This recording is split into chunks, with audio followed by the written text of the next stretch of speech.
ஸ்திரீகளிடத்திலே திறந்தவர்கள் யோவான ஸ்நானனை பார்க்கிலும் பெரியவன் ஒருவரும் எழும்பினதில்லை.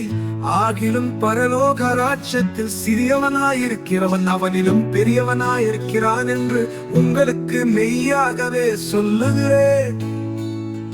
யோவான் ஸ்நானன் காலம் முதல் இதுவரைக்கும் பரலோக ராஜ்யம் பலவந்தம் பண்ணப்படுகிறது. பலவந்தம் பண்ணுகிறவர்கள் அதை பிடித்துக் கொள்ளுகிறார்கள். நியாயப்பிரமாணமும் தீர்க்க தரிசிகள் யாவரும் யோவான் வரைக்கும் தீர்க்க தரிசனம் உரைத்ததுண்டு.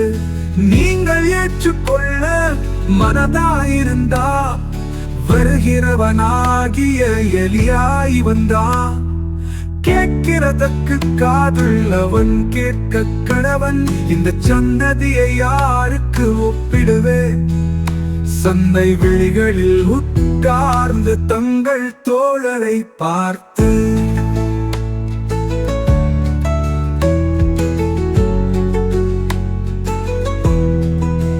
உங்களுக்காக குழலூதினோ, நீங்கள் கூத்தாடவில்லை. உங்களுக்காக புலம்பினோ, நீங்கள் மாரடிக்கவில்லை என்று குறை சொல்லுகிற பிள்ளைகளுக்கு ஒப்பாயிருக்கிறது.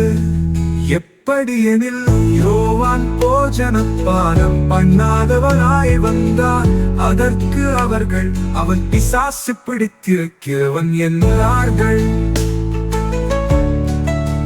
மனுஷகுமாரன் போஜனப்பானம் பண்ணுகிறவராய் வந்தார்.